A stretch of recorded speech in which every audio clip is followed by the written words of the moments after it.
Alors bonsoir, petit retour d'expérience sur les LED infrarouges Made in China. Donc voilà, mon idée c'était de me faire un projecteur infrarouge assez puissant pour regarder bien loin la nuit. Donc des LED infrarouges il y en a plein sur internet, mais j'en voulais une vraiment puissante. Donc sur eBay je suis tombé sur un vendeur, ou à mon avis une vendeuse, qui s'appelle Beautiful 2012 et qui vendait ces magnifiques petites LED de 10 watts. Alors 10 watts, vous voyez, c'est par rapport à la taille de mes doigts, c'est quand même une bonne grosse LED. Il y a toujours la petite astuce de se dire, est-ce que c'est 10 watts consommés ou est-ce que c'est 10 watts restitués? Et le souci, c'est que le vendeur chinois en fait ne sait pas ce qu'il vend. J'ai l'impression que il achète un appareil, il sort le composant, il en fait une copie sans trop savoir les caractéristiques, le remet sa copie dans l'appareil, et puis si ça marche pareil, à mon avis, il se dit bah voilà, c'est que c'est bon, c'est que la copie fonctionne. Et du coup après il le vend sur internet sans être capable de me donner les caractéristiques. Alors pourquoi je dis ça? Parce que donc sur l'annonce sur eBay, il était marqué que cette petite chose là fonctionner en 5 volts 1000 mAh. Donc 5 volts fois 1 ampère, ça me donne 5 watts. Donc l'annonce marquait 10. Moi je me dis, si c'est censé être 10 watts consommés et pas 10 watts restitués, ok, je veux bien jouer le jeu. C'était à moi acheter une 20 watts pour avoir 10 watts restitués. Enfin, si je compte à peu près 50% de rendement. Et donc je lui dis, bah écoutez, 5 watts consommés, je veux pas avoir une LED qui fait 2 watts et demi restitués, ils sont où mes 10 watts? Donc cette espèce de grosse andouille, parce que voilà, c'est une grosse andouille, me répond que, bah en fait, si, les caractéristiques sont normales, que c'est ça. Puis bon, finalement, un mois après, je vois qu'elle a changé l'annonce, et qu'elle indique en fait que ces LED là s'alimentent sous 14 volts, 800 mA, et que une fois que ça a été alimenté comme ça, on peut redescendre à 5 volts 1000 mA parce qu'en fait il faut initialiser ou activer la LED. Alors moi j'ai jamais vu une LED qui doit s'activer. Hein, on la branche, elle s'allume dès qu'elle a assez d'énergie. Enfin, c'est assez souvent le cas, on augmente l'intensité, il se passe rien, et puis là c'est où tac, elle commence à accrocher et à effectivement produire de la lumière. Mais j'ai jamais vu de LED qui doivent s'activer et qu'après on peut réduire la puissance dessus. Donc je les ai finalement reçus au bout d'un mois et demi, merci le nouvel an chinois, hein, je suis plus qu'impatient, donc je fais mon test. Alors pour le test, donc j'ai la LED, j'en ai acheté deux parce que voilà, à un mois et demi je me suis dit c'est pas la peine, si j'en grille une je vais être vraiment vénère. On a en fait une petite pièce en aluminium ici que je me suis fait pour une future fraiseuse numérique qui n'a rien à voir, mais que j'ai tartiné de pâte thermique, collé la LED dessus, rien qu'avec la pâte thermo, et mon alimentation. Alors l'alimentation, donc c'est une Racal Dana qui est mis en parallèle, qui monte à 4 ampères et 30 volts. Donc là les deux alimes sont en parallèle l'une l'autre pour vraiment pouvoir monter à 4 ampères, sinon c'est que 2 ampères par alime. Et j'ai bien rajouté en plus un petit ampèremètre en série pour être sûr que ce que mon alime affiche corresponde bien à la valeur. Donc j'ai contrôlé, les tensions sont les bonnes et les intensités affichées sont les bonnes aussi. Pour faire le test en infrarouge, alors j'ai un petit setup sympa, donc là vous voyez que j'ai un petit écran typique vidéosurveillance. Alors ça c'est pareil, c'est très mignon aussi. Ça se branche avec du coax et une petite alime 12 volts. En face, une caméra de surveillance, excusez le bordel. Donc Samsung bête et méchante, avec pareil une sortie S-Vidéo, et bon là ça se verra pas faute de lumière. On a un petit interrupteur qui me permet en fait, si vous regardez, de passer du mode jour, c'est-à-dire un mode où en fait on met un filtre infrarouge mécaniquement devant l'objectif pour enlever les infrarouges, au mode nuit, mode dans lequel en fait à l'inverse, attendez, voilà, vous voyez le filtre s'en va. À l'inverse, en fait, on enlève le filtre anti-infrarouge et où du coup la moindre lumière infrarouge qui sort d'une LED ou quoi que ce soit est affichée. Donc c'est ce qu'on utilise en vidéosurveillance, je ne dirais pas vidéoprotection puisque ça n'a rien à voir. C'est bien là pour surveiller les gens. J'y bosse, hein, mais je suis contre, il faut bien se nourrir. mais ça peut être quand même assez sympathique de faire de la vidéo en électronique. Donc en fait en nuit, ce que l'on fait, c'est qu'on prend une caméra, on lui enlève son filtre infrarouge et on projette des infrarouges avec le plus de pêche possible vers la zone illuminée. La personne qui va se faire filmer comme ça, bah en fait au loin elle va juste voir en sortie de la LED une petite lueur rouge ridicule, et par contre sur l'écran et sur la caméra, bah, c'est comme si le gars on le filmait en plein jour. Donc là je passe là volontairement la caméra avec le filtre infrarouge qui a au moins cet avantage, c'est d'atténuer comment dire, la luminosité pour faire les premiers tests. Donc je démarre la lime, je l'ai réglé sur une belle petite tension qui est de 14 volts 34. Bon, c'est au pifomètre, hein. Voilà, 14 volts, c'est la tension maxi qu'ils nous ont indiqué. Je réduis l'intensité, j'allume et je vais commencer à monter en puissance. Alors vous avez du bol, on voit l'intensité dans le haut à gauche de mon image et on va voir le résultat sur la LED. Alors le truc bizarroïde, c'est que quand je l'ai démarré, vous voyez que la LED à l'intérieur, il y a 9 petits éléments et je montais l'intensité et je ne voyais que les 3 du bas s'allumer. Pour info, le petit chinois m'avait dit que bah, en fait à l'arrière, au niveau des dissipations de la LED, donc sur la partie qui est en contact avec le dissipateur, qu'il y avait 9 éléments séparés et que s'ils étaient tous mis en contact, bah, ça faisait une mise en parallèle de leur masse ou de leur anode commune, et que du coup on pouvait plus faire un montage en série qui permettait d'obtenir les 14 volts, blablabla. Enfin il m'a raconté une connerie monstrueuse, puisque au final on disait qu'il fallait carrément mettre un isolant électrique mais conducteur thermique à l'arrière pour ne pas mettre en contact les différents éléments du radiateur. Or quand on regarde, en fait c'est un seul et unique radiateur qui est derrière. Donc bon, voilà, ils savent vraiment pas ce qu'ils fabriquent, par contre ils savent très bien l'envoyer. Donc là, ben, je suis toujours à 6 mA, 3 volts 15.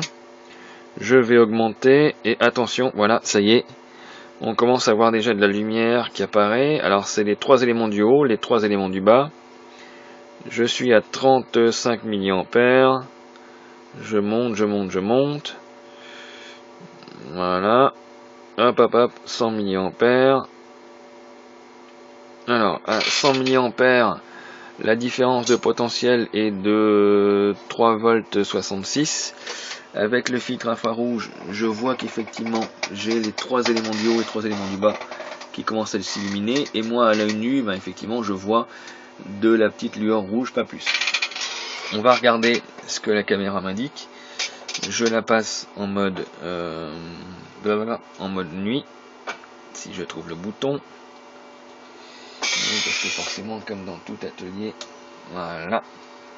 Et là, vous voyez que déjà la caméra, elle voit quelque chose de déjà pas mal violent. Si j'éteins la lumière et que du coup elle n'est pas influencée par la lumière ambiante, vous allez voir que c'est déjà assez flagrant. Donc voilà, voilà ce qu'on a sur l'écran. Et donc ça c'est ce que capte la caméra. Ici vous avez ce que voit mon téléphone portable, mon smartphone avec le filtre infrarouge. Et normalement vous avez en haut, voilà l'indication d'intensité. Je vais augmenter, tac tac tac tac tac tac tac. Alors pour info, moi à l'œil nu, bah voilà, j'ai un super filtre infrarouge naturel. Je ne vois toujours que 6 éléments sur les 9 d'allumés. Je suis à 200 mA bientôt et pas loin de 4 volts. La caméra, elle est limite aveuglée. Mon smartphone, lui, il commence à avoir une bonne grosse lueur. Et mes yeux, par contre, encore une fois, je vois que, bah voilà, 6 petits points rouges ridicules. On va monter en puissance et on va aller jusqu'à la caractéristique qui m'est donnée, c'est-à-dire 5 volts et 1 ampère. Là, ça devient de pire en pire. Je monte, je monte, je monte, je monte, je monte. Voilà, je mets 1 ampère, 5 volts. Et effectivement, ça correspond à 5 volts, 1 ampère. Donc, je me dis, bah voilà, là, je consomme 5 watts. Ma caméra, elle en prend plein les dents, comme vous le voyez sur l'écran. Et effectivement, voilà, il y a de la lumière qui sort. Je vais poser les doigts dessus. C'est quand même impressionnant, parce que quand on voit sur l'écran, j'ai l'impression qu'en fait, je suis en train de me brûler les doigts.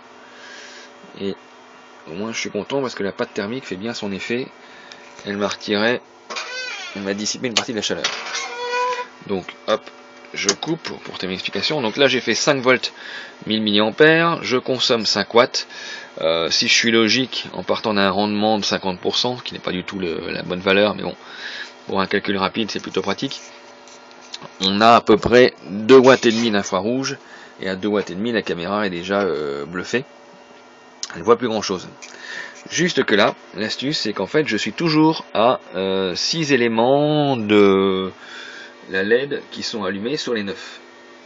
Ce qui me conforterait dans l'idée que en fait on peut l'alimenter avec une tension bien plus élevée que 5 volts. Alors, on va recommencer.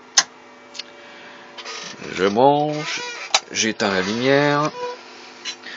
Pour l'instant vous voyez que c'est la lumière qui vient de l'écran qui est plus lumineuse que le reste. Hop, je monte en puissance. Tac tac tac tac tac tac tac.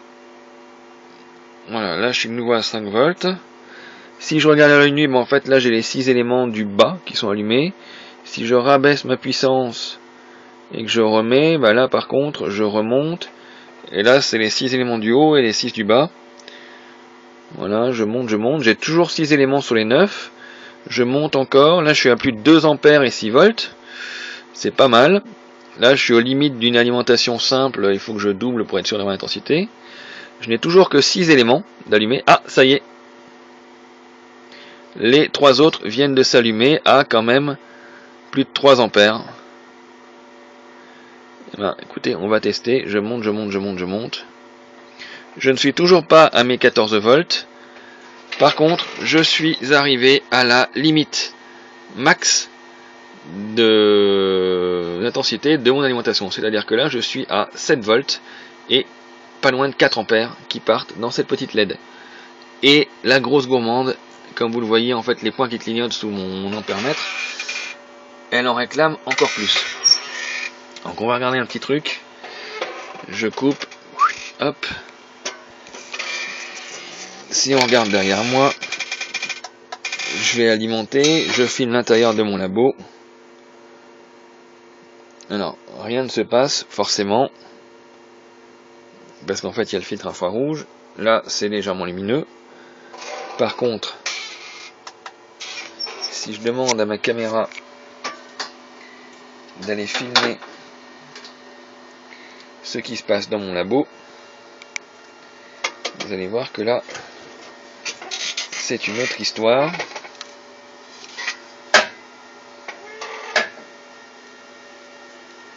Alors, on va dézoomer. Voilà.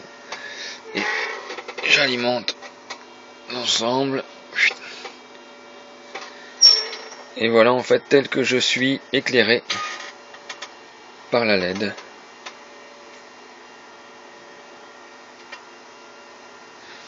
Là je suis à 3 ampères, 4 ampères. Et si vous regardez en fait la totalité de mon labo est illuminée comme si j'avais une grosse ampoule 200 watts où j'avais un halogène sur la figure. C'est juste affolant. Et je me dis que voilà, là je suis à 4 ampères, 7 volts. Donc si je voulais alimenter cette LED à fond, donc arriver bel et bien aux 14 volts qui sont indiqués, je pense que je consommerais pas loin de 8 ampères. Tout ça pour dire qu'effectivement les caractéristiques n'ont rien à voir avec ce qui était prévu par le vendeur chinois. Donc méfiez-vous, les Chinois ils font des bonnes copies, pas chères, mais c'est carrément horrible. Moi j'ai fait tout mon design par rapport aux valeurs qui m'ont été indiquées, et au final, quand je regarde, ça n'a rien à voir. Donc retour au papier à dessin pour aller régler ce petit problème.